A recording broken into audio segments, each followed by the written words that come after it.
Lecture 12, Catholicism and Force. In this lecture, we will study medieval church practices that have been heavily criticized through Crusades and the Inquisition. In examining through Crusades, we will first discuss factors that caused the Catholic Church to resort to military force. Then you will be introduced to the steps required to become an official crusader, military orders, a brief history of the Crusades, and critiques of these Crusades. Finally, we will shift our attention to another similar, heavily criticized church practice, the medieval Inquisitions. Why did the Crusades occur? In 1095, the Byzantine Emperor Alexius I Comnenus, reigned 1081 to 1118, sent envoys to Pope Urban II. Through his delegates, Alexius I asked Urban II, quote, "and all the faithful of Christ to bring assistance against the heathen for the defense of this holy church, which has now been nearly annihilated in the region by the infidels, who had conquered her as far as the walls of Constantinople." End of quote. At the time, the Eastern Empire had been invaded by Muslim Seljuk Turks. The Turks have been so successful in expanding their rule that even the great Christian city of Constantinople was at risk of being conquered and falling under Muslim rule. Pope Urban II responded by calling for the First Crusade at the 1095 local council of Clermont held in France. And I include what he said at that Clermont council in the transcript. As is evident in that passage, a main reason the First Crusade was called by Pope Urban II in 1095 was to protect the Eastern Empire from being overrun by Muslim forces. Along with this motive, another reason was also present, restoring Jerusalem to Christian rule. Due to what Jerusalem represents for Christianity and the increased number of pilgrimages by Christians to the Holy Land during the 11th century, this secondary reason became the primary goal. The Crusader. Pope Urban II's call the First Crusade signaled the beginning of a new way where Catholics fought in religiously motivated wars. Unlike previous religious conflicts, such as the 732 Battle of Tours led by the Catholic Frank Mayor of the Palace, Charles Martel against the Muslim Umayyad Caliphate army, a crusade is called and led not by a secular ruler but by the Pope. Following Urban II's example, subsequent popes presented themselves as leaders of crusades. Pope Celestine III not only viewed a crusade as a holy war that only could be called forth by the Pope, but also as a papal duty. In calling forth first the Holy War led by the Pope as the supreme commander, Urban II also issued several papal assurances called privileges, in which the Church, through the bishops, promised to protect the property and family of the Crusader while he was fighting in the Holy War. Pope Blessed Eugenius III, in the first papal bull dealing with Crusades, the 1145 Quantum Predecessoris, stated, I quote, "We decree that the wives and children of Crusaders and also their property and possessions are to remain under the protection of Holy Church and of us, of archbishops, bishops, and other prelates of the Church of God." End of quote. Another practice begun by Urban II at the 1095 Council of Clermont and followed by subsequent crusading popes was the requirement of crusaders to take a vow called the Votum Crucis, vow of the cross. Once this vow was taken, the individual became a crusader, which means someone who has taken the cross. According to the French chronicler Guibert of Nogent, Urban II, quote, instituted a sign well suited to so honorable a profession, proposing to those who were about to make war on God's behalf as a badge of their knighthood, the mark of the Lord's passion, and he commanded the shape of the cross, in whatever cloth was available, be sewn on to the tunics, mantles, or cloaks of those who were to make the journey. Once a man took the vow, he was obligated to fulfill his vow to fight in the holy war of the Pope. In time, beginning with Urban II in an early form, those who fulfilled this vow in an upright manner were offered an indulgence.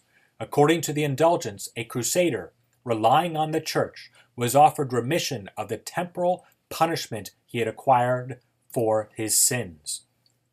Eugenius' 1145 crusading bull clearly stated in reference to Urban II that by fulfilling on crusade in an upright manner, the crusader was assured the following: remission of sins and absolution according to the ordinance of Urban II, so that whoever begins and completes such a holy journey in a spirit of devotion or dies during the journey may obtain absolution from all the sins of which he has made confession with a contrite and humble heart, and may receive the fruit of eternal recompense from him who rewards all goodness.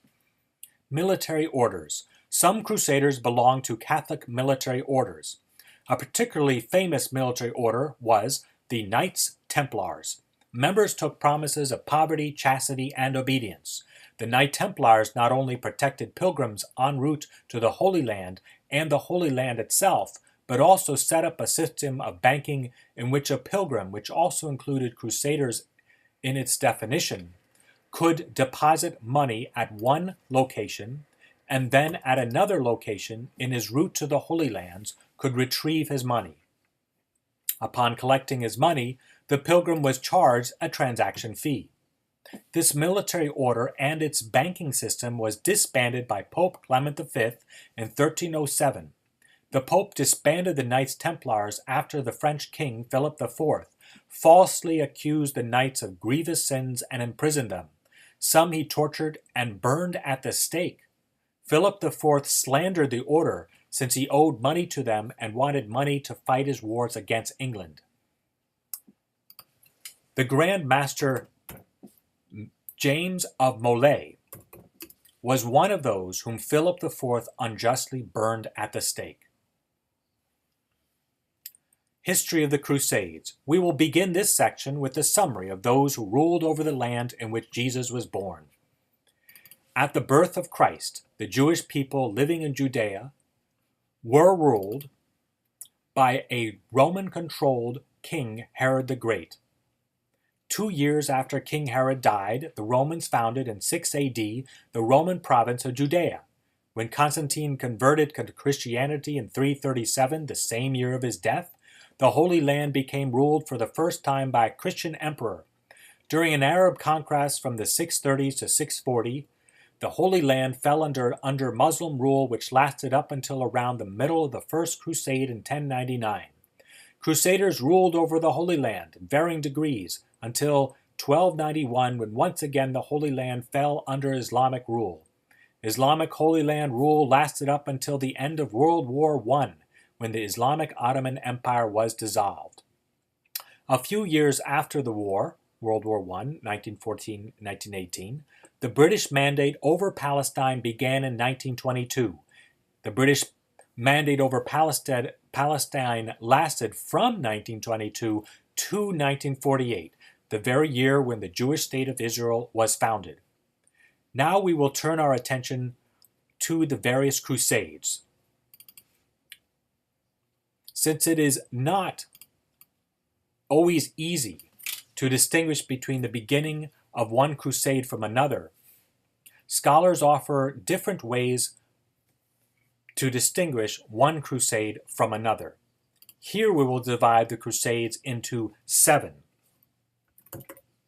The First Crusade, 1096 to 1099, promoted and directed by Pope Urban II, resulted in Catholics regaining control over Jerusalem. This victory enabled the Crusader to set up Crusader states. The Second Crusade was called by Pope Blessed Eugenius III, who wanted to retake the northern Crusader state of Edessa that had fallen under Muslim rule. St. Bernard of Clairvaux and other Cistercians journeyed throughout Europe to promote this crusade and to recruit crusaders. During this time, Muslims began to unite around a Muslim leader from modern-day Iraq known in the West as Saladin. Their banding together under Saladin enabled the Islamic forces to fight against the Crusaders effectively. The Third Crusade was in response to Saladin's successful defeat of Crusader forces in Jerusalem and the Islamic defeat of a number of Crusader states. Despite the backing of the Holy Roman Emperor Frederick Barbarossa, Richard I of England, aka Richard the Lionheart, and Philip II of France, Saladin's forces were not defeated. A peace treaty, though, was signed between Saladin and Richard I. During the Fourth Crusade, and this is 1201 to 1205, the Greek Christian city of Constantinople was sacked by Crusaders in 1204. We already covered that. These Crusaders then set up Crusader state called the Latin Empire of Constantinople that lasted until 1261, when the Byzantines retook their land. With the fall of Constantinople in 1453, the Eastern Empire and its lands was lost to the Ottoman Turks. Not until the end of the Greek War of Independence was Greece freed from Islamic Ottoman rule, and that War of Independence is in the 1800s, 1821 to 1829. Between the Fourth and Fifth Crusades, a non-Holy Land crusade was called by the Pope. The Albigensian Crusade lasted from 1209 to 1229 in southern France. The Albigensians, aka Cathars, were dualists who believed only the spirit was good while bodily things are evil. For this reason, they rejected Christ's incarnation, they rejected the sacrament of the Eucharist and holy matrimony. Some even advocated suicide in order, they claimed, to free their spirits from being trapped inside their bodies. St. Francis of Assisi's name is associated with the Fifth Crusade, lasted from 1218 to 1221, since during this crusade at the Egyptian port of Damietta, St. Francis crossed into Muslim territory to bring the Catholic faith and peace. There he spoke with the Egyptian Sultan al-Damil. The modern-day role Franciscans have of being custodians of the Holy Land is in part based on this brave, peaceful gesture of St. Francis. In light of St. Francis's offer of peace in 1272, Muslims tolerated Franciscan presence in the Holy Land. In 1333, King Robert D'Angio of Naples bought the Jerusalem cenacle from the Sultan of Egypt and donated it to the Franciscans. That same century, in 1342, Pope Clement VI, with his papal bull, Gratiam Agimus, named Franciscans custodians of areas within the Holy Land. During the Sixth Crusade, lasted from 1228 to 1229, a peace treaty was signed between the Crusaders and the Islamic forces. Jerusalem was once again restored to Christian rule. The Seventh Crusade, from 1248 to 1254 and 1269 to 1272, ended with the Muslims gaining more territory until finally in 1291, the Crusader-controlled city of Acre in the northern part of the Holy Land was taken by the Muslims. This ended the Crusader presence in the Holy Land.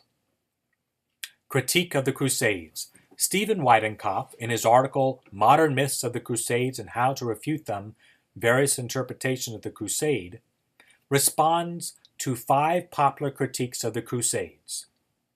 And I'm going to review in a condensed version his 5. The Crusades were wars of aggression.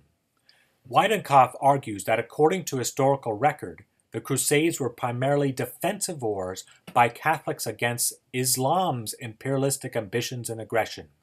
Number 2, the Crusades were motivated primarily by greed. Why then, responds Weidenkopf in reference to historical documentation, did firstborn sons make up the majority of Crusaders? The firstborn son's willingness to lose the right of inheritance by going on a crusade indicates that greed was not likely a primary motive for them. Rather, piety was a more probable cause. Number 3, the Crusaders were bloodthirsty murderers. According to Weidenkopf, the Crusaders fought according to the military conventions of their day. At the time of the Crusades, it was a military custom that if a city surrenders during a siege, the inhabitants would be left alone.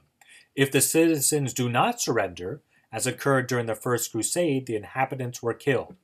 By killing the inhabitants of Jerusalem when fighting the First Crusade, the Crusaders were acting neither better nor worse than their contemporaries. This argument does not, of course, justify the Crusaders' actions. It does, though, provide an historical context by which to understand some of their actions that, from our perspective, which has benefited from the action of the Holy Spirit, enlightening our minds through time, were horrendous. And number 4, during the Crusades, the Church encouraged the destruction of the Jewish people. While it is true that there were Catholics who persecuted God's chosen people during the Crusades, it is also true that no Jewish pogrom was ever encouraged by the papacy. In addition, many church leaders and saints, including St. Bernard of Clairvaux, spoke out against the persecution of the Jews. Bernard of Clairvaux asserted this: "We have heard with zeal that for God burns in you, but wisdom must not be lacking from this zeal. The Jews are not to be persecuted, nor killed, nor even forced to flee." Number 5, the Crusades are responsible for anti-Christian sentiment in Muslim countries. Weidenkopf points out that since the Crusaders only ruled Jerusalem and its surrounding lands briefly from 1096 to 1291, Islamic countries deemed this time unimportant and, consequently, largely forgot about the Crusader states. Evidence of this forgetfulness is traceable to as late as 1899. In 1899, the German Emperor Kaiser Wilhelm II visited the tomb of the great Muslim leader Saladin and was shocked by the state of disrepair that Saladin's tomb was in. Only in recent times have the Crusades become a point of contention between Islamic countries and Christian-influenced ones. Inquisitions. Another medieval church practice that has frequently been misunderstood are the Inquisitions. The term Inquisition comes from the Latin word inquisitionem, meaning a searching into legal examination. Episcopal inquisitions led and directed by bishops were initiated by Pope Lucius III. He requested in his 1184 papal bull Ad Abolendam that bishops are to determine in church courts whether or not someone had fallen into heresy. Pope Gregory IX took a more directive role in inquisitions by requiring church courts, headed by bishops and staffed by Dominican and Franciscan theologians, to determine heresy. Previously, heresy was tried in civil courts, which led to abuse and excess. Pope Innocent IV also brought moderation to Inquisition proceedings by requiring the approval of a bishop for lifelong imprisonment or burning of heretics.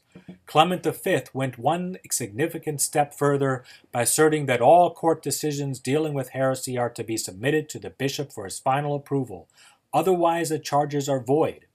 Building upon this precedent, in 1542, Pope Paul III, with his apostolic constitution Licet ab initio, established the Congregation of the Inquisition. In 1908, this congregation was renamed by Pope St. Pius X to the Congregation of the Holy Office. In 1965, the congregation was once again renamed as the Sacred Congregation for the Doctrine of the Faith.